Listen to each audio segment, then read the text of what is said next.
예수님이 왜 죽으셨는가? 그냥 정상적인 죽음이 아니라 십자가에 못 박혀 죽으신 고난의 죽음이셨죠. 왜 그렇게 죽으셨는가? 예수님은 사람으로 오셨어요. 하나님이신 분이 사람에 대해 오셔서 그 하나님이 왜 죽음을 앞두고 오늘 본문 27절 말씀에 보니까 고뇌하신 모습이 보입니다. 겟세마네 동산에서도 그 잔은 좀 피했으면 하는 바람이 있었어요. 그러나 즉시로 돌이키셨죠.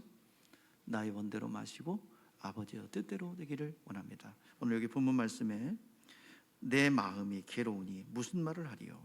아버지여 나를 구원하여 이 때를 면하여 주옵소서. 그러나 나를 위하여 이 때에 왔나이다. 내가 이를 위해서 이 때에 왔나이다. 주님께서 즉시 돌이키시고 다시 그 길을 묵묵히 가셨습니다. 우리가 예수님의 속성에 대해서 이해를 해야 합니다. 하나님이 사람이 되어 오셨다고 해서 특수한 어떤 아픔도 못 느끼고 고통도 안 느끼는 특수한 체질일 거라 생각하면 안 됩니다. 예수님은 우리와 똑같은 사람으로 오셨어요. 예수 그리스도는 참 사람이고 참 하나님이십니다. 하나님이 사람이 되어 내려오신 분이 예수님이세요. 왜냐하면 인간들은 하나님을 너무 높고 너무 광대하기 때문에 뵐 수 없어요. 그래서 인간들이 만나고 교제하고 대화할 수 있는 수준으로 낮아지신 겁니다. 이걸 좀 어려운 말로 뭐라고 그러냐면 성육신 하셨다. 낮아지심이에요. 우리가 높아질 수 없으니까 낮아지심으로 우리의 모든 것을 만나기 위해서 낮아지신 겁니다. 인간은 흙으로 지음받았어요. 그래서 우리의 모든 것은 흙에서 왔습니다. 영은 하늘에서 왔지만 육체는 흙으로 지어졌어요. 그래서 자꾸 누우려고 하는 이유가 뭐예요? 우리의 고향은 어디예요? 흙이에요. 그리고 우리 자꾸 마음은 원이죠. 하나님을 더 만나고 싶고 그리고 봉사하고 싶고 섬기고 싶은 것. 왜 그래요? 우리의 영혼이 고향이기 때문에 그렇습니다. 영은 그래서 마음은 원이로되 육신이 약하다. 주님께서 말씀하셨죠. 예수님은 하나님과 동등하신 분이지만 종의 형체를 가지고 사람처럼 되셔서 이 땅에 오셨어요. 빌립보서에서 말씀하고 있죠. 그는 근본 하나님의 본체시나 하나님과 동등됨을 취할 것으로 여기지 아니하시고, 자, 그거 내려놓고요. 뭐 하셨어요? 자, 시작. 오히려 자기를 비워 종의 형체를 가지사 사람들과 같이 되셨고 사람의 모양으로 나타나서 자기를 낮추시고 죽기까지 복종하셨으니 곧 십자가에 죽으심이라. 낮아지셨어요. 예수께서 이 땅에 육체로 계시는 동안 체질이 인간과 다를 바 없어요. 인간처럼 감각이 있습니다. 똑같은 감각이 있어요. 아픔이 있고 슬픔이 있고 피곤함이 있고 시장기가 있고 서운함이 있고 때로는 분노도 하셨고 슬퍼도 하셨어요. 기뻐하시기도 하셨어요. 모든 감각이 우리와 동등합니다. 못으로 찔리면 아프고요, 고통스럽기도 하시고요, 우리와 똑같은 신체적 조건 또 우리와 같은 이성을 가지고 계십니다. 그래서 예수님께서 육체로 오신 것을 부인하면 적그리스도 영이라 그랬어요. 예수님께서 특수한 체질을 가지셨을 거다. 하나님의 거룩하신 분이 어떻게 이 물질을 갖고 오셨겠냐? 가현된 것이다. 그 당시에 영주주의자들이 예수님의 육체를 부인하고 가현되었다라는 가현설을 주장했죠. 성경은 분명하게 말합니다. 마리아의 태를 베어서 사람의 육체를 입고 오셨습니다. 다시 더 쉽게 얘기해서 찬송가의 구조를 빌리자면 만유의 주제 존귀하신 예수 사람이 되신 하나님, 이것을 한마디로 압축한 말이 인자 되신 예수 그리스도다 말합니다. 하늘 보좌 영광 창조주의 그 영광을 버리고 모든 만물의 주인 되심을 버리고 이 땅에 사람으로 오신 분이 우리 사람이 하나님이 사람이 되신 우리 구주 예수 그리스도이신 줄 믿습니다. 여러분 그렇게 더 쉽게 이해하면 돼요. 여러분 그대로 생각과 그리고 사고체계 그대로 뭐가 됐어요? 여러분들이 가장 소모하는 짐승이 뭐여 있어요? 여러분들이 제일 징그러워하고 혐오스러운 몬도간에 생각하는 그 짐승이 뭐가 있어요? 뱀. 쥐는 좋아한가? 쥐. 그 다 싫죠? 그러면 뱀이 되어 30년 살기, 바퀴벌레가 되어서 30년 살아보기,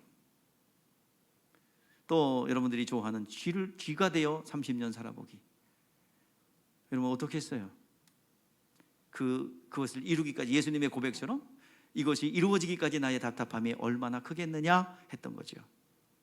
오늘 여러분들 예수님께서 하나님이시지만 그 영광 보좌를 버리시고 사람이 되어서 시간의 한계 속에, 공간의 한계 속에, 그리고 인간의 제약 속에 들어오셨다는 거예요.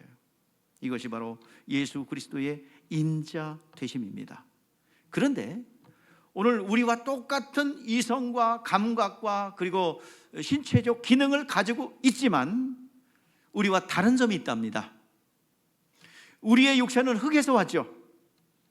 그런데 예수님은 말씀이 육신이 되어서 오셨어요. 근데 예수님이 우리와 다른 점은 죄가 없다는 겁니다.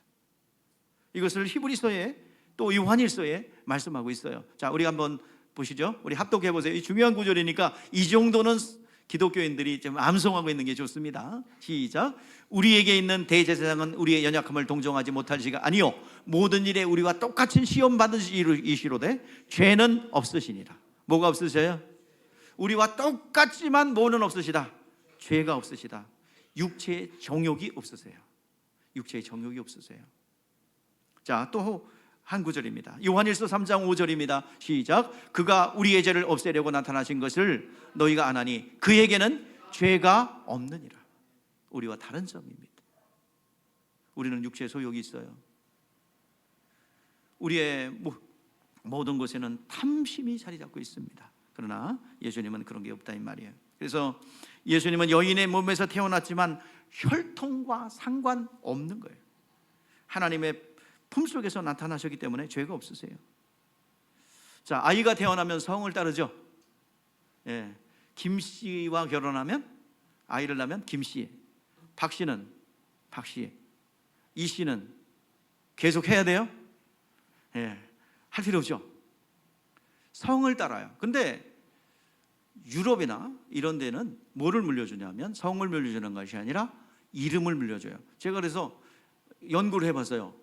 그래서 하나 찾아보니까 피카소 원래 이름이요 2줄인가 돼. 그러니까 옛날에 그거 있었죠. 김수한무, 거북이와 두루미, 삼천갑산, 이런 이름이야. 진짜 실제적으로 있어요. 피카소의 이름은 2줄이야. 그래서 한 줄만 돼도 내가 여기서 소개하려고 그랬는데 그거 읽다가는 시간이 훌떡 지나가서 그냥 지워버렸어요. 그러니까 조상부터 내려온 이름이 거기다 피카소까지 이렇게 내려왔어요. 야, 되게 길대 피카소. 이름을 물려주는 거예요. 그리고 미국 같은 경우는 시집 가면 어떻게 해요? 성도 바꿔 그냥. 그래서 우리 저 협동 목사님, 우리 방성민 목사님 그 사모님 성함을 물어봐요. 그래서 그 성함을 물어서 박정아라고 그랬어요.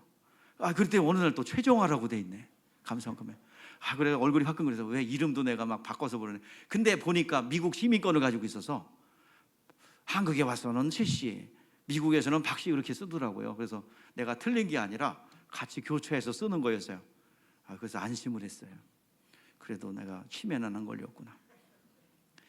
자, 이름을 물려주고 북의 성을 따르는 것이 정상적인 성경적인 방법입니다. 요즘에 페미니즘이라고 해서 여자가 남자 역할을 하고 남자가 여자 역할을 하는 것이 평등이라고 생각하는데 아니에요. 여자는 여자 할 일이 있고 남자는 남자 할 일이 있는 거예요. 그것을 서로 점령한다.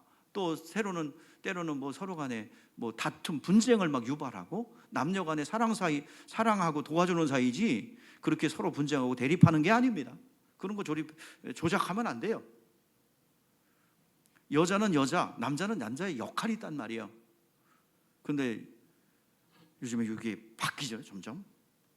남자가 여자 역할을 하고 여자가 남자 역할을 하려고 그러고 이게 막 그냥 이게 젠더 이데올로기가 자리 잡고 퍼져나가고 있어요. 기존 질서를 해체시키는 해체주의를 근본으로 하여 다시 한번 이 배후에서 역사하고 있는 그 신좌파 운동으로서의 이런 것들을 우리는 분별해낼 수 있어야 합니다.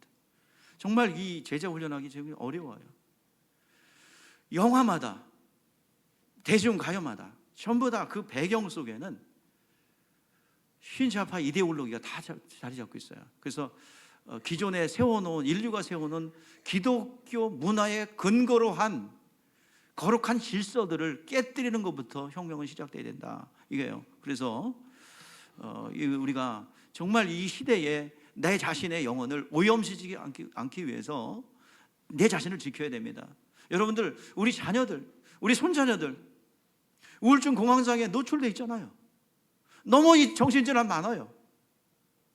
이게 어렸을 때부터 심겨놓은 이 오염원들 때문에 그렇습니다. 이 관계에 다 당하는 거예요. 어린 백지창 같은 아이들에게 이데올로기를 왜 심냐고요. 어떤 잘못된 철학을 가지고 어릴 때부터 성은 위에서 결정되는 게 아니라 니들이 결정하는 거야. 네가 여자면 여자인 거고 네가 남자면 남자. 여자가 여자랑 결혼하고 남자와 남자가 결혼하고 심지어는 개와 결혼한 것도 합법이야. 그래서 독일에서는 세파트가 엄청나게 재산이 많아. 상속받아가지고 나중에 세파트 죽으면 그 세파트의 재산은 누구 거가 되게? 나도 모르겠어요. 복잡해요. 엉망진창이에요. 그런 사회에서 우리 자녀들이 살아가면서 그냥 그런 이데올로기를 받고 살아가는 게 아니라 거기에 뭐가 끼어들어와요? 귀신들이 끼어들어와서 정신질환을 유발하고 우울증 공황장애로 자살로 끝나고 조금 견디기 어렵다고 총 갖고 그냥 난사시키고 수리탄 가서 던지는 거예요. 극단적인 일을 합니다. 여기서 많은 치료를 해보면서 그 또 다른 인격체가 속삭입니다. 오늘 차를 가지고 돌진하면 내가 어떻게 될까? 어떻게 돼 죽지? 어느 날 차를 몰고 가다가 차를 몰고 그냥 저 덤프 트럭으로 들어가려는 마음이 든대요. 근데 그게 반복되면 어느 날 하는 거예요. 이게 정신질환입니다. 우울증 공황장애, 이게 너무 많아. 젊은이들이. 여러분 한번 해보세요. 다치지 않을 만한 돌을 가지고 던져서 탁 맞았어. 당신 우울증이지? 아닌데요. 몇 가지 물어보면 맞아요. OECD 국가 중에서 최고의 우울증 약이 팔리는 게 우리나라입니다. 이거 왜 그래요? 어릴 때 백지장 같은 아이들에게 심어놔서 그래요. 심어놔서 잘못된 사상 이데올로기를 심어놔서 거기 자라납니다. 자, 옆으로 해서 죄송합니다. 자, 다시 돌아올게요. 본문으로 돌아올게요. 자, 예수님이 여인의 아들이라는 것이 성경에 강조되죠. 이거 뭘 강조하는 거야? 예수님은 죄가 없다는 얘기예요. 자, 여러분들 이제 그 혈통 때문에 성을 물려주는 것 때문에 얘기를 했죠. 그래서 결혼자의 혼자는요 무슨 냐면 계집녀에다가 성씨에다가 한일자를 붙어요. 그러니까 뭐야? 의미가 여자가 씨를 받는 날이라는 뜻을 가지고 있어요. 혼이라는 한자에. 그래서 이 혈통의 유전, 생물학적 유전은 여자에게로부터 옵니다. 그러나 씨의 유전은 누구에게 오냐면 남자에게 옵니다. 그래서 이름을 물려주고 성을 물려주는 거예요. 그래서 우리나라 말에 이건 우스갯소리가 아닙니다. 실질적으로 근거 있는 말이에요. 남자들을 무슨 씨라고 그래요? 예? 아저씨. 이게 무슨 뜻이에요? 아기의 씨를 가지고 있다 이 말이에요. 근데 여자를 뭐라고 불러요? 아줌마. 아줌마란 무슨 뜻이에요? 아기 주머니를 가지고 계신 분이다 이 말이에요. 이게 웃는 얘기가 아니라 실질적으로 그게 말이 유래예요. 아기 씨를 가지신 분들, 또 아기 주머니를 가지고 계신 분들, 이게 이제 우리나라 용어입니다. 그래서 오늘 우리가 시의 유전은 남자로, 생물학적 유전은 여자로. 그래서 여자분들 아이가 머리 나쁘다고 자꾸 구박하면 안 돼요. 누구 닮아서 그래? 생물학적 유전은 누구로부터? 엄마로부터. 그래서 공부 못한다고 그러지 말고. 또 이렇게 우리나라 말에 뭐야? 씨는 못 속인다. 그래서 여러분들 그냥 알아요. 저분이 누구 아들이구나. 저도 이래 시장 통에 가면 지나가다 보면 너 누구 아들이지? 맞는데요. 그리고 참 희한한 거는 여자분들 보니까 뭐 멀리 갈 거 없이 우리 집을 보니 우리 신시성을 가지신 생물학적 유전을 전해준 우리 신시성을 가지신 분이 있어요. 세 자매인데요. 아니 나이가 들수록 왜 생긴 것이 모두가 평준화되냐고 목사님들 헷갈리게. 그래서 우리 집사람이 어디 사강인가 어디 갔더니 어떤 사람 남자애가 갑자기 이러더래. 왜 저러나 그랬는데 우리 처제인 줄 알고 이렇게 서로 그러는 거예요. 똑같이 생겼나 봐요. 한 번은 그 처제 교회 담임 목사님이 막 맨날 본 사람처럼 막 얘기를 해요. 그래서 나중에 알았어요. 가가 아니라는 걸. 그래가지고 얼마나 백배사니까 아이고 저긴 줄 알았다고. 그래서 나중에는 목소리까지 똑같아져요. 어떻게? 생김새, 목소리 싹 세 명이서 평준화야.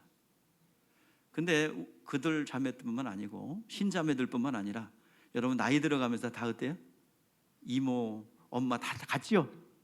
참 이게 참 희한해요. 그래서 뭐는 못 속인다? 그렇죠. 한 아버지에게서 나온 건 못 속이는 거예요. 오늘 내가 왜 이 얘기하느냐?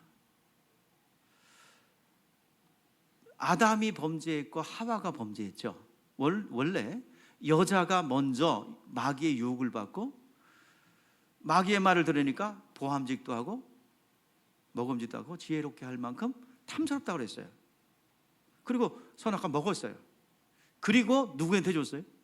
아담. 그러니까 여자가 먹은 이유가 뭐예요? 너 이거 먹으면 뭐 된다? 하나님 된다. 자, 근데 여자가 줘서 그냥 그러면서 먹었어요. 누가? 남자 아담이 먹었어요. 그냥 여보 이거 먹어봐. 그러니까 갑자기 콧맹맹이 소리로 그러니까 알았어 먹어볼게. 그리고 먹었어요. 그러면 아담의 죄는 무슨 죄예요? 불순종한 죄예요. 하나님 대려는 죄가 커요? 불순종한 죄가 커요? 하나님 대려는 죄가 훨씬 크죠. 마귀적인 죄잖아요. 근데 성경엔 누구의 죄 때문에 우리 지옥 간다 그래요? 아담의 죄 때문에. 하와의 죄 때문에 간다는 게 아니라 아담의 죄라고 그래요. 왜 그래요?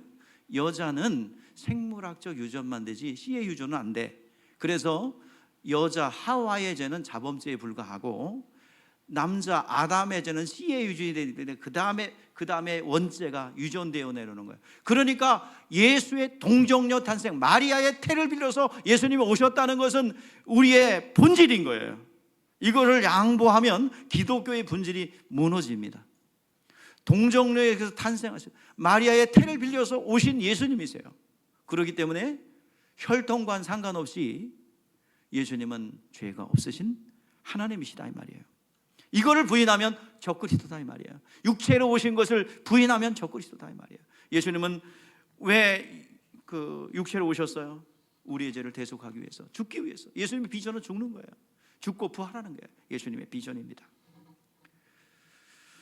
예수님께서 이제 인간의 구원의 문제를 이제 그렇게 육체를 오셔서 십자가에 죽으시고 부활하는 것이 우리의 육체를 구원하기 위해서입니다. 인간을 구원하기 위해서입니다. 예수께서는 죽고 부활하여 하늘 보좌에 들어갈 그런 계획을 갖고 아버지 뜻대로 오셨어요. 아버지 뜻에 순종해서 오셨어요. 죽는다는 것, 여러분들 죽음이라는 것, 그 과정이 두렵고 어렵지 죽음 자체는 여러분 그렇게 두렵고 그런 게 아니에요. 잠자는 것과 같은 겁니다. 죽음의 문턱 안에서 나오신 분들의 간증을 들어보면 그렇게 편하다는 거예요. 또 이런 소리 듣고서 나도 좀 편해볼까? 뭐 그런 생각하면 안 돼요. 술을 다 해야 됩니다. 근데 죽는 과정에 있어서 병에 들 수도 있고 또 사고 나서 피 흘려서 죽을 수도 있고, 이 과정이 두려운 거예요. 그래서 만약에 죽음에 대한 두려움이 없다면 사람은 살아남을 사람이 하나도 없죠. 정신혼탁해서 약을 투여한 사람들은 그런 게 없어져요. 그러나 정상적이라면 죽음을 두려워해야 됩니다. 그런데 여러분들, 죽음과 부활의 연습은 우리는 매일 하고 있어요. 여러분, 잠잘 때 두렵습니까? 잠잘 때 너무너무 무서워요? 잠잘 때 너무너무 괴로워요? 아니죠. 잠이 딱 들면은 편하게 잠자죠. 그리고 어느새 시간이 훌쩍 지나서 아침이 되잖아요. 이게 바로 우리가 매일매일 경험하고 있는 죽음과 부활의 연습입니다. 이 죽음이라는 것은 부활을 위한 필수적 과정이기 때문에 예수님께서 나는 부활이라고 그랬어요. 예수님께서 죽기 위해서 인자가 돼서 오신 것은 죽기 위해서 오셨고, 그리고 궁극적인 목적은 다시 살아나기 위해서 우리 오신 거예요. 우리도 예수님처럼 그렇게 될 거예요. 죽었지만 죽으면 끝이 아니라 또 다른 시작으로서 다시 살아나길 거기 때문에 예수님은 죽음에 대해서 뭐라고 표현합니까? 잔다라는 표현을 합니다. 잔다. 그래서 예수님께서는 이 땅에 내가 살기 위해서 죽노라, 내가 죽을 계명과 살 계명을 가지고 이 땅에 오셨다라고 말씀하셨습니다.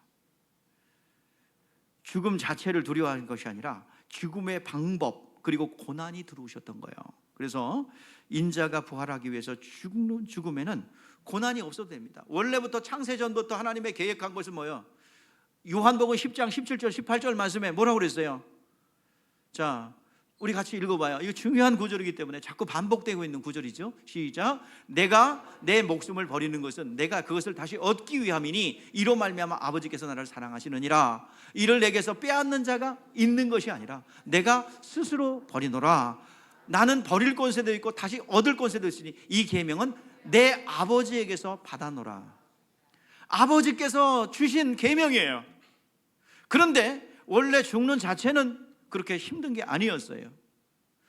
수를 다하고 그리고 죽고 부활해서 하늘 보좌에 들어가기로 했는데 거기에 뭐가 있어요? 십자가에 피 흘리는 고난의 죽음을 죽으셨어요. 그리고 마귀를 진멸하시는 그 사명이 주어져요. 그래서 그것을 직분이 부여된 것을 뭐라 그래요? 자, 기름 부음을 받았다는 뜻인 예수님 옆에 뒤에는 항상 뭐가 붙어요? 직분이 붙죠? 뭐예요? 그리스도입니다. 인간에게는 구원이고 마귀에게는 심판이에요. 이게 그리스도의 직분, 기름 부음 받은 직분이에요. 그 그리스도의 직분을 감당하시고자 예수님께서는 33세의 젊은 나이에 술을 다하지 못하고 고난의 죽음, 피 흘리는 죽음을 죽으셨다 이 말이에요. 왜요? 우리 구원하기 위해서요. 이게 오늘 그리스도가 우리를 위해서 죽어주신 이유입니다. 예수께서 부활을 위해서는 고난에 죽을 필요가 없어요. 하나님의 계획한 대로 죽고 부활해서 가면 돼요. 근데 고난의 죽음을 죽은 이유는 우리의 죄 때문에 그렇다 이 말입니다. 그래서 성경에 보니까 피 흘리는 고난을 더하신 것은 우리의 죄를 대속하기 위함이다. 대속이라는 말은 상업 용어입니다. 노예시장에서 쓰는 용어예요. 대속이란 말은 그냥 있는 거에 일부를 값을 지불하고 사온 정도가 아니라 내가 가지고 있는 전 재산을 털어서 그 사람을, 노예를 사서 그리고 해방시켜 준 거예요. 예수님께서는 하늘보좌를 버리셨고 그리고 하늘보좌뿐만 아니라 이 세상에 어떤 쾌락도 다 내려놓으셨어요. 마지막 창이 통과되는 순간에 마지막 심장에 나온 피와 물도 다 쏟아부어 주셨습니다. 이것이 바로 대속이에요. 그래서 우리는 속죄를 받았어요. 대속과 속죄를 구별하지 않는데 여러분, 속죄는 우리 입장입니다. 그래서 주님께서 다 쏟아 부어 주셔서 우리를 모든 하늘 영광 버리고 명예도 버리고 그리고 모든 쾌락도 버리고 모든 것을 다 버리고 이제 다 마지막 목숨까지 다 내려주셨어요. 마지막 피까지. 그리고 우리를 살아주셨어요. 우리는 그래서 속죄받았어요. 우리 은혜로 구원받았어요. 이것이 주님께서 우리에게 구원을 위해서 베풀어 준 거예요. 그래서 레위기 17장 11절에 그 피가 죄를 속하느니라 라고 말씀하고 있죠. 피에는 생명이 있어 피가 죄를 속하느니라. 히브리서 9장 22절에 피 흘림이 없은즉 제사함이 없다 그랬어요. 예수께서 고난의 죽음을 죽으신 것은 우리의 죄를 대속하기 위함입니다. 오늘 본문 말씀에서 27절에서 예수님께서 고뇌하신 이유가 있어요. 우리 한번 27절 띄워주세요. 본문 27절입니다. 시작. 지금 내 마음에 괴로우니 무슨 말을 하리요? 아버지여 나를 구원하여 이때를 면하게 하여 주옵소서. 그러나 내가 이를 위해서 이때에 왔나이다. 십자가를 지는 것을 순종하여 돌이키는 거예요. 주님께서 하신 일은 인류의 죄를 다 담당하시고 그 죄를 제거하는 일을 하셨어요. 그러니까 그 피 흘리는 고난, 하나님과의 분리가 괴로운 거였어요. 그래서 여러분 십자가 지는 거 좋아하는 사람 없어요. 우리에게도 십자가 있는데 그거 그냥 억지로라도 구레네 시몬처럼 지더라도 하나님께서 은혜를 베풀어 주시는 것입니다. 우리의 죄를 사해 주기 위해서 모든 것을 다 주셨습니다. 남김없이 다 주셨어요. 우리 재산과 명예, 지위까지도 다 값을 지불하고 갚아주셨습니다. 자, 우리 그리스도의 고난을 생각해 보세요. 예수님께서 어떤 고난을 당하셨나요? 잡혔어요. 노예의 신분으로 잡혔어요. 가룟 유다가 팔아먹었어요. 노예로. 그래서 마음대로 치조하고 붙잡아다가 때릴 수 있어요. 멀쩡한 사람은 그렇게 할 수 없어요. 그래서 종과 죄인은 그렇게 했어요. 현행범이면. 그러니까 그냥 현행범이 아니니까 누군가가 팔아야 돼요. 자격이 있든 없든. 그래서 억지로 노예를 만들어서 예수님을 신문합니다. 하루 종일 끌고 다니죠. 잠도 못 주무신 채로 이리저리 끌려다니며 신문을 당합니다. 또 머리에 가시관을 쓰셨어요. 가시관은 원래 하나님의 창조물이 아니죠. 인간의 그 범죄한 이후에 땅이 저주를 받아서 가시와 엉겅퀴를 냈죠. 어찌 보면 가시는 저주의 상징입니다. 그 가시면류관을 예수님 쓰셨어요. 그 가시면류관을 쓰신 채로 머리를 맞으셨어요. 온갖 멸시와 조롱 속에 채찍을 당하셨습니다. 그 채찍은 상처라는 뜻이에요. 그래서 끝에 납조각 그리고 끝에 뼈조각이 달려있어요. 한 대 맞으면 그대로 상처들이 팍 패여가지고 상처가 남습니다. 죄수들에게는 그 채찍 자국이 있단 말이에요. 그리고 그 조롱 속에서 멸시 속에 채찍을 맞은 예수님께서는 십자가를 지셨습니다. 그리고 골고다 언덕까지 지고 가시는 거예요. 힘에 붙여 못하니까 구레네, 얼굴 시커먼 구레네 시몬에게 대신 지우기죠. 억지로 지었지만 구레네 시몬은 나중에 초대교회의 그 훌륭한 지도자가 되지요. 온 인류가 그래서 십자가에 못 박힌 그 순간은 6시간인데요. 원래는 6시간 아니에요. 원래는 십자가에 지면 6시간 만에 죽질 않아요. 원래 그 십자가의 형벌은 일주일 동안 이렇게 매달려 있으면서 깨었다 살아났다 깨었다 살아났다 그러면서 찌는 듯한 더위 속에서 갈증이 그냥 혀가 타들어가는 갈증과 그리고 피가 많이 흘렸기 때문에 심한 두통이 동반됩니다. 깨었다 살아났다 깨었다 손절했다를 반복하면서 밀려들어온 죽음의 공포를 다 당하고 죽는 것이 십자가 형벌이에요. 그러나 예수님은 몇 시간 만에? 6시간 만에 운명하셨어요. 왜? 일을 다 했기 때문에. 뭐라고 그러고 돌아가셨어요? 다 이루었다. 자, 이 극한의 고통은 우리가 받아야 될 지옥 형벌입니다. 육체의 고통뿐만 아니라 영혼의 고통 그리고 하나님과의 분리 단절, 이것이 지옥 형벌의 특징이잖아요. 이것을 예수님께서 십자가에서 다 담당하셨어요. 그래서 하나님의 진노가 그리고 인류의 분노가 십자가로 다 몰려든 거예요. 많은 사람들은 어떻게 했어요? 하나님의 진노가 거기 쏟아부어졌고 사람들은 조롱하고 멸시하고 예수님을 십자가에 못 박으라고 그 폭도로 변해서 예수님을 막 돌을 던지고 침을 뱉고 했던 거예요. 인류가 그동안 가지고 있었던 거 거기 다 거절감과 두려움과 공포와 분노가 십자가에 다 들어온 거예요. 예수님께서 6시간 만에 다 이루었다. 테텔레스타이, 다 갚았다. 인류가 받아야 될 지옥 형벌 다 갚았다. 그리고 운명하셨어요. 왜 그렇게 당하셨나요? 우리의 죄를 대속하기 위해서입니다. 남은 피까지 쏟아부어 주셨습니다. 우리가 받은 혜택이 뭡니까? 예수님께 채찍에 맞으심으로 우리의 모든 질병을 다 담당하셨어요. 그리고 앞으로 인류가 지을 자범죄까지도 다 담당하셔서 그 이름 앞에 우리의 육신이 연약해서 범죄했던 거, 누구랑 다퉜던 거, 싸웠던 거, 거짓말했던 거 주님 앞에 고하는 그 순간에 독이서에서 먼 것 같이 우리의 죄를 도말하실 줄 믿습니다. 앞으로 인류가 지을 모든 죄를 채찍에 맞으심으로 해결해 주셨어요. 채찍에 맞으심으로 우리의 모든 질병을 고쳐주셨습니다. 그리고 예수님은 창조주인데 가난케 사셨어요. 왜요? 왜 가난케 사셨어요? 우리를 부욕케 하기 위해서.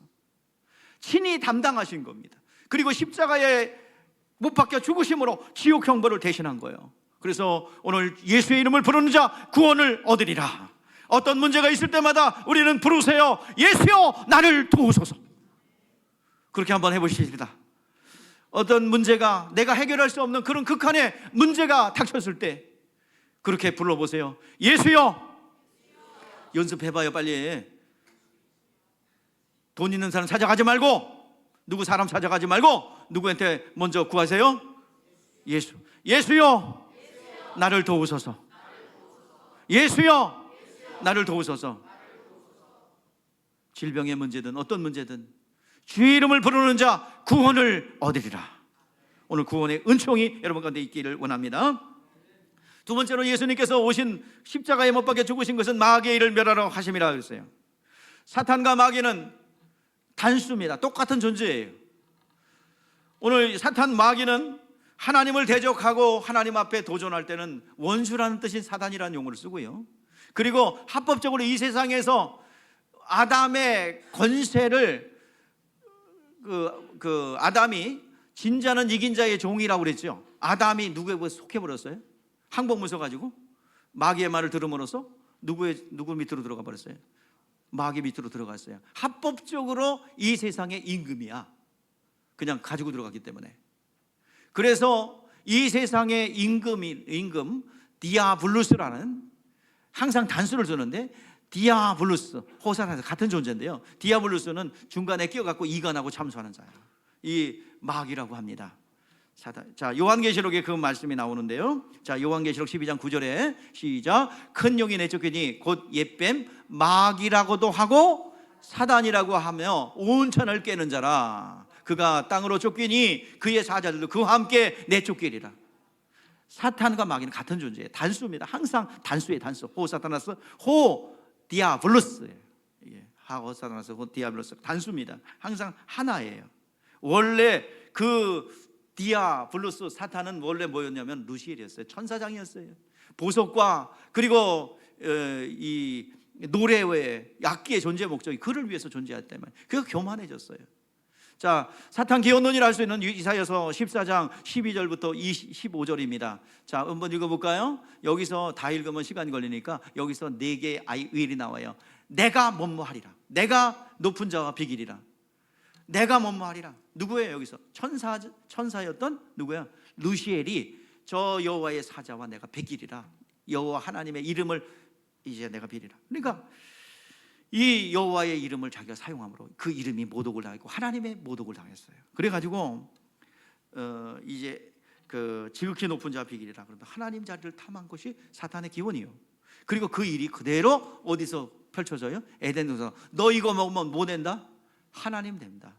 피조물에게 하나님의 이름을 가지려고 했던 거예요. 그래서 하나님의 이름이 모독을 당했고 이것을 회복하는 거예요.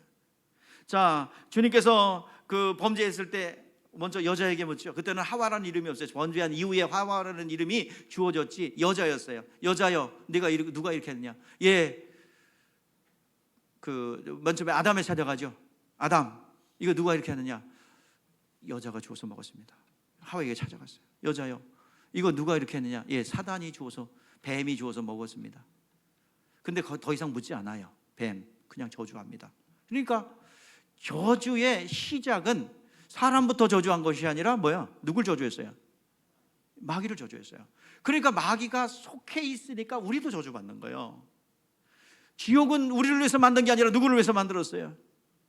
영혼을 형벌할 장소가 지옥이에요. 이것은 타락한 천사를 위해서 마련된 것이에요. 그에게 속해 있으면 거기 가는 거예요. 그래서 전도라는 게 뭐예요? 너 그쪽에 있지 마. 이 세상 임금 여기에서 있지 말고 이쪽으로 와. 이쪽, 여기 교회로. 이게 전도 아니겠습니까? 원인의 제공자인 사탄을 진멸하는 것부터 시작하셨어요. 그래서 예수님께서 오신 것은, 자, 요한일서 3장 8절 말씀이네요. 자, 예수께서 시작. 죄를 짓는 자는 마귀에게 속하니 마귀는 처음부터 범죄함이라. 하나님의 아들이 나타난 것은 마귀를 멸하라십니다. 오늘 시간 마귀의 일이 뭡니까? 마귀의 일이 죄 짓게 해서 성벌받게 하는 거지요. 그러면 여러분들, 마귀의 일을 진멸하려면 죄 안 짓게 하면 되잖아요. 그죠? 근데 죄를 안 짓을 죄가 아닌다. 그러니까 죄를 다 담당하셨고 우리를 대속해 줬어요. 그러니까 예수 앞에 나오면 모든 죄 사하고, 오늘 찬양했잖아요. 예수 앞에 나오면 모든 죄 사하고 주의 품에 안기요. 내가 끝까지 하는 찬양은 없어요, 사실. 그래서 중간에 끊어야 돼. 예수 앞에 나오면 모든 죄가 사함받는 데입니다. 우리 주님 앞에 주의 이름을 부르는 길이 사는 길이요. 마귀가, 우리 원수 마귀의 쫄개들, 귀신들이 질병을 유발하고 가정을 휘뜨려뜨리고 여러분들의 심령 가운데 들어와서 이간하고, 가정을 내가 보니까 치유해보니까 원수 마귀가 아버지와 딸 관계 막 이간해 놨어요. 막 남편과 아내 관계 하나가 될 사람들을 이간해 놓고 세상 쾌락으로 막 오염시켜 놓고 막 이간하고 거짓말 시켜 놨고. 근데 아니요, 복음이 들어가니까 이게 거짓말이 밝혀져서 가정이 회복되는 거예요. 오늘 시간 죄를 사함 받으니 원수 마귀가 더 이상 가정에서 역사할 수 있어 없어요? 그동안 여러분들의 건강을 빼앗아갔고 여러분의 물질을 빼앗아갔던 그런 원수 마귀의 역사는 이제 끝이에요. 우리가 여전히 역사하는 이유는 뭡니까? 속이는 거예요. 걔네들 거짓말이에요. 우리 주님께서 모든 원수 마귀의 권세를 다 뺏었습니다. 예수 이름을 부르는 자 구원을 얻으리라 약속하셨어요. 오늘 어려움이 있을 때마다, 고통이 있을 때마다 예수의 이름을 부르세요. 예수여 나를 도우소서. 모든 사망 권세, 사단의 권세들이 결박되어 묶여질 줄 믿습니다. 인간에 대한 심판은 그 다음이에요. 16절 17절. 자, 한번 보세요. 어떤 심판을 내리셨는지. 자, 여자의 후손이 나타 15장에 보면 여자의 후손이 뱀의 머리를 상하게 할 것이고, 여자의 뱀의 후손은 여인의 후손의 발꿈치를 상하게 할 것이다. 그러니까 머리를 상하게 할 것이라는 것은요, 여기서 머리를 상하게 한다는 것은 완급한 표현이에요. 실질적으로 과격한 표현입니다. 머리를 뽀개버리겠다는 거예요. 누가요? 예수님 오시면 마귀의 권세를 다 뽀개버리겠다는. 예전에 내가 무슨 찬양인지 모르는데 방글라데시 단교소 여행 갔는데 그들이 부르는 찬양이 있어요. 방가베 방가베라. 이 불렀는데 모르겠네. 뭐 그래서 경쾌해요. 그래서 그거 좀 불러보라고 제가 그랬는데 그게 내용이 그랬더네요. 마귀의 머리를 뽀개버리신 예수님, 그렇듯이. 근데 그게 신이 났어. 뭔지 모르지만 그 곡조에 마귀의 머리를 뽀개버리는 거예요. 이게 머리를 상하게 한다는 뜻이에요. 과격한 표현이죠. 오늘 이 시간 예수님께서 오셔서 그 죄를 짓게 하는 마귀의 권세를 다 사하셨습니다. 그리고 모든 것을 회복시켜 놓으셨어요. 그 다음에 인간의 심판이 이루어져요. 자, 인간에 대한 어떤 심판이? 16절 17절, 창세기 3장 16절 17절입니다. 시작. 또 여자에게 이르시되 내가 임신하는 고통을 크게 더하리니 내가 수호하여 자식을 낳을 것이며 너는 남편을 하고 남편이 너를 다스릴 것이라 하시고. 이거 이제 여성분들은 잘 들으시고요. 자, 여성분들은 어떻게 하라고요? 예, 이렇게 하고. 그러면 또 밑에도 있어. 걱정하지 마. 자, 밑에 시작. 아담에게 이르시되 내가 내 아내의 말을 듣고 내가 먹지 말라는 한 나무를 먹었은즉 땅은 너로 말미암아 저주를 받고 너는 내 평생에 수고하여야 그 소산을 먹으리라. 밖에 나가서 이 거친 짐승과 싸워서 잡아서 갔다가 아내도 자녀도 먹여야 되는 게 남자가 해야 될 일입니다. 남자는 사자와 같은 모습이어야 돼요. 그리고 여자는 뭐예요? 순응하고 순종하는 것이 원래 모습입니다. 요즘에 좀 이런 소리 하면 좀 귀가 따가워. 페니미진에 영향을 받아갖고 이런 얘기하면 또 상처받았다 그러고 그러면 어떡하지? 그럴까 봐 성경대로 얘기하는 거예요. 여러분들, 여자가 여자 역할하고 남자가 남자 역할을 하는 그 기능이 다른 것이지 누가 올라가고 이런 게 아니에요. 여러분들, 성경은 공평합니다. 한 영혼으로 대하는 거예요. 예수님은 남자 여자 구별하지 않아요. 다 영혼으로 보는 거예요. 기능이 다를 뿐이죠. 자, 예수께서 모든 것을 아버지의 영광이 되도록 기도했어요. 그래서 예수님이 오신 목적은 뭐냐? 자, 요한 오늘 본문 28절에 뭐라고 그랬어요? 시작.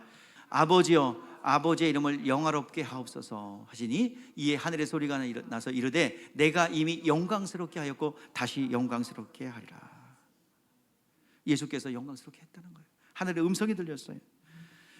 하나님의 이름을 영화롭게 할 때 바로 사단이 자기 자리에서 쫓겨납니다. 공중 권세의 마귀가 이제까지 사망 권세를 잡고 있던 사람을 죽음을 위협하던 그들이 이제는 완전히 쫓겨나고, 이제는 마귀의 권세는 힘을 못 써요. 예수의 이름만 가지고 있다면, 예수 그리스도의 이름의 진리를 가지고 있다면 더 이상 우리 가정에서 영혼 가운데 원수 마귀가 역사하지 못할 줄 믿습니다. 여러분의 가난을 가져왔고 질병을 가져왔고 우울증 공황장애를 유발했고 여러분들의 삶을 파괴하고 죽이고 멸망시켰던 원수 마귀는 예수의 이름 앞에 완전히 패했습니다. 우리가 속지 않으려면 진리를 알아야 돼요. 성경을 알아야 돼요. 그래야 속지 않습니다. 원수 마귀의 무기는 거짓말하는 거예요. 속이는 거예요. 이간하는 거예요. 참소하는 거예요. 죄를 짓게 해서 하나님의 공의에 하나님 앞에 징계를 받게 하는 게 원수 마귀가 하는 짓이에요. 발람과 발락 사건을 여러 통해서 우리는 잘 알 수 있습니다. 이제 우리가 성령이 오시면 이 사실을 깨닫게 한대요. 오늘 본문 말씀에 보면 자, 31절이네요. 우리 같이 읽어보시죠. 시작. 이제 세상에 대한 심판이 이르렀으니 세상 임금이 쫓겨나리라. 자, 예수님이 오신 것은 심판이 임했으니 쫓겨나리라예요. 미래형을 쓰고 있어요. 심판이 이르는 것이고 쫓겨나리라. 근데 성령이 오시니까 어떤 일이 벌어진대요. 자, 요한복음 16장 11절 말씀인데요. 자, 우리가 한번 같이 읽어보겠습니다. 요한복음 16장 11절. 자, 시작. 심판에 대어라 하면 이 세상 임금이 심판을 받았습니다. 이미 쫓겨났어요. 그러니까 속이는 것밖에 무기가 없어요. 이제 우리가 이 사실을 알면 명령하는 겁니다. 선포하는 거예요. 모든 권세는 떠나갈지어다. 그 선포를 하면 여러분들 승리할 수 있습니다. 자, 우리 주님께서 이제 그 여인의 후손으로 오셔서 뱀의 머리를 박살낸 거라고 했는데 진짜 박살내버렸어요. 이제는 원수마귀를 두려워하는 게 아니라, 자, 원수마귀는 필명이 하나 있죠. 바알세불, 그죠? 그게 무슨 뜻이에요? 똥집 주인, 똥파리. 똥은 무서워 더러워. 똥은 무서워 더러워. 그러면 왜 치워야 돼요? 무서워서 더러워서. 그래서 원수 귀신의 앞에는 항상 형용사가 붙죠. 무슨 귀신? 더러운 귀신아. 더러운 귀신 들어오면 생각이 더럽고 행동이 더러워. 그래서 늘 언행심사가 더러워. 이게 귀신 들어와서 인격화되어 있을 때 나타나는 현상입니다. 자, 세 번째. 자, 우리 주님께서 오시 십자가에 주신 것은 마귀의 일을 멸하기 위해서 십자가에 주셨어요. 세 번째, 마지막, 하나님의 영광을 위하여예요. 예수께서 받으신 고난은 인간에게 구원이 되고 마귀에는 진멸이 됩니다. 이게 그리스도의 역할이에요. 예수님께서 궁극적인 목적 좌표는 하나님 아버지께 영광을 위해서입니다. 자, 오늘 28절 읽었지만 또 한번 읽어보시죠. 시작. 아버지여, 아버지의 이름을 영화롭게 하옵소서 하시니 이에 하늘에서 소리가 나서 이르되 내가 이미 영광스럽게 하였고 또다시 영광스럽게 하리라. 예수님께서 이 땅에 오실 때 영광을 위해서 오셨어요. 자, 주기도문, 주님께서 가르쳐 주신 주기도문에서 시작이 뭐예요?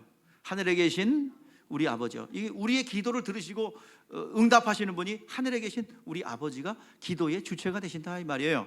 자, 그런데 기도의 제목, 우리의 1번 좌표가 뭡니까? 이름이 거룩히 여김을 받으시오며.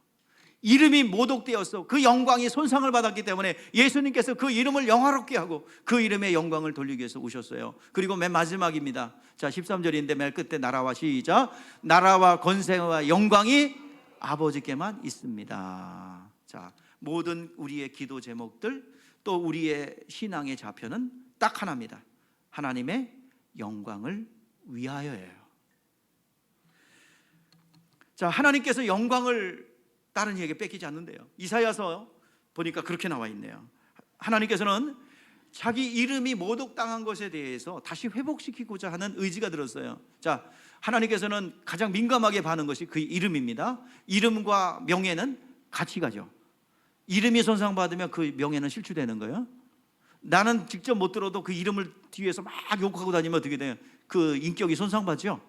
이름과 본체는 분리될 수 없어요. 자, 우리 한번 읽어볼게요. 이사야서 42장 8절 시작. 나는 여호와니 이는 내 이름이라. 나는 내 영광을 다른 자에게 내 찬송을 우상에게 주지 아니하리라 라고 했고요. 이사야서 43장 21절에 내가 내 백성을, 자, 우리 같이 읽으세요. 시작. 이 백성은 내가 나를 위하여 지었나니 나를 찬송하게 하려 함이라.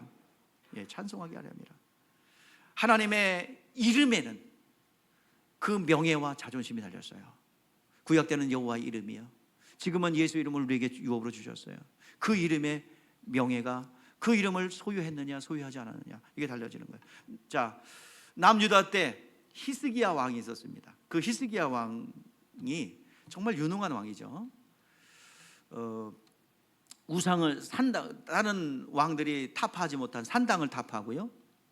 그리고 700년 동안 섬겼던 이 노뱀, 광야 때 만들어 놓은 노뱀을 장대에 매달아 놓은 것을 그걸 여태까지 섬겼어요. 이걸 누수단이라고 합니다. 누수단을 700년 동안 섬겼다고 퇴폐해버렸어요. 그리고 성전을 정화하고 모든 성전의 기능들을 회복시켜주는 그런 일들을 했어요. 그런데 뭐가 일어났냐? 아수르가 쳐들어왔어요. 이 히스기야 왕은 전쟁 준비를 잘했습니다. 그래서 기온샘에서 베데스다로 물을 뚫었어요. 수로를 뚫었어요. 근데 그 물소리가 안 나게 약 끝에서 이쪽으로 1도가. 그런데 그 당시에요, 전쟁을 하면요, 전쟁은 그 나라의 경제력을 부강시키는 거예요. 이기면 전리품 때문에 그 나라가 부강해져요. 그러니까 모든 인력이 총동원됩니다. 그러면 성을 딱 점령할 때 누구들이 가면 수맥을 보는 사람들이 가요. 그래서 성으로 들어가는 물길을 다 막아버려요. 잘라버려요. 그래서 물을 못 먹게. 그런데 그것을 못 뜯게 1도 각도로 이렇게 흘러들어가게 만들었어요. 그러니까 아무리 밖에서 이 수맥 보는 사람들이 들어도 못 찾게, 싹 소리가 안 나게 많이 흘러들어가게 했어요. 그리고 무기도 막 만들고, 그리고 외교전을 펼쳤어요. 정말 인간적으로 볼 때 정말 히스기야는 굉장히 영적으로나 모든 면에서 탁월한 왕이었죠. 그런데 그 전쟁을 막지 못했어요. 자, 우리 그 사내립이 쳐들어왔어요. 그래서 임시방편으로, 야, 너 은 300달란트하고 금 30달란트 내놔. 벌금이야. 그러니까 그걸 순진한 히스기야는 닥닥 긁어가 내탕고와 그리고 성전의 창고를 다 털고, 모자라니까 성전의 기둥에 그리고 칠해놓은 금 다 덧칠한 것을 다 떼가지고 어떻게 맞춰서 튀었어요. 그리고 형님 이거 먹고 쳐들어오지 마세요 그랬는데 그거 먹고 또 쳐들어왔어요. 그게 이제 그때 랍사게라는, 이름도 장수가 랍사게. 자, 거기서 공성을 하는데 하다 안 되니까 누구한테 가져가요? 이 문제를 이사야에게 가져갑니다. 이사야 선지자님 한 수 가르쳐 주시죠. 그러니까 걱정 마셔 임금님, 내가 거짓말하는 영을 그들에게 주어서 내가 물리칠 겁니다. 가서 기다리세요. 자, 이사야 선지자로부터 말씀을 받고 그는 기도합니다. 자, 그때야 비로소 기도하는 거예요. 자, 이사야서 37장 20절. 자, 20절만 읽으세요. 시작. 우리 하나님 여호와여, 이제 우리를 그의 손에서 구원하사 천하만국이 주 안에서 여호와이신 줄을 알게 하옵소서. 자, 이런 기도의 과정을 하나님께서 일하세요. 근데 사내립이 실수합니다. 저 랍사게가 실수해요. 여호와의 이름을 들먹여. 자, 한번 우리 그 성경에 열왕기상 18장 25절 한번 읽어볼게요. 자, 그가 결정적인 실수가 뭔지 보세요. 시작. 내가 어찌 여호와의 뜻이 아니고서야 이곳에 멸하러 오겠느냐. 여호와께서 전에 내게 이르기를 이 땅에 올라와서 쳐서 멸하라 하셨느냐. 아니, 이스라엘 치라고 하나님이 그랬다는 거예요. 누가? 랍사기가 거짓말했다니까. 그러니까 하나님의 이름이 모독을 당했어요. 그리고 또 공성하는데 편지를 보내요. 야, 여기 한번 봐라. 우리한테 이긴 왕이 있는지. 우리 신이 최고야. 너희 신도 마찬가지야. 그러니까 너 히스기야가 아수르의 손에 넘기지 않았다고 거짓말하는데 그 거짓말하지 마. 여호와는 너희들을 못 지켜. 자, 누구의 이름을 모독했어요? 이 사람이 누구의 이름을 들먹였어요? 넘지 말아의 선을 넘었어요. 여호와의 이름을 들먹였어요. 자, 그날 저녁에 어떤 일이 벌어져요? 거기에 침략한 18만 5천 명이 그냥 하루 저녁에 다 죽어요. 학자들은 이거에 대해서 패스트가 퍼졌다라고 학자들은 얘기하는데, 패스트가 퍼졌다는 그들이 얘기고, 내가 볼 때는 천군 천사가 동원되어 목조르기 들어갔어요. 막 조르기 한판. 천사가 18만 5천 천사가 나타나서 목조르기 했어요. 그냥 한숨이 죽었어요. 그리고 그날 저녁에 도망갔어요. 사내립이 도망갔어요. 자기 본국으로 아수르 수도에 가서 그 니눅스 신전에 들어가서 분향을 하는데 그 암살을 당해요. 그래서 그는 제거됩니다. 자, 무슨 실수를 했어요? 누구의 이름을? 여호와 이름을 모독했어요. 결과가 이렇게 비참하게 시원합니다. 하나님은 이름을 모독하면 즉시 반응하십니다. 하나님의 이름을 멸시하는 자들의 그 똥을 발라 저주하겠다고 그랬어요. 자, 한번 읽어보세요. 이거 경고입니다. 시작. 보라, 내가 너희 자손을 꾸짖을 것이요 또 곧 너희 절기의 희생의 똥을 너희 얼굴에 바를 것이라. 너희가 그것과 함께 제하여 버림을 당하리라. 하나님의 이름을 모독하고 하나님의 이름을 도전하고 그 여호와의 이름을 멸시하여 받아들이지 않는 자는 뭘 받는데요? 자, 예수 믿으시죠? 너나 믿으래. 그래서 어떤 분은 그렇게 했어요. 예수 믿어도 구원받아. 너무 비참하니까, 인생이 너무 비참하니까 그냥 이것저것 다 봐도 너무 비참해. 야, 친구야, 예수 믿자. 예수 믿으면 너 이거 벗어날 수 있다. 그랬더니요, 거기다가 심한 욕을, 예수에 대해서 심한 욕을 하는데 제가 정내미가 뚝 떨어서 그다음부터 전화도 안 하고 안 만나. 근데 보통 저주한 게 아니에요. 내가 여기 입에 담을 수가 없어. 내가 감히 담을 수가 없을 정도로 그게 서슴지 않고 욕을 하는 거예요. 반면에 여러분, 그거 경고만 있는 게 아니에요. 반면에 그 이름을 섬기며 그 이름을 존중하는 자들에게는 하나님께서 생명책에 기록한다고 그랬어요.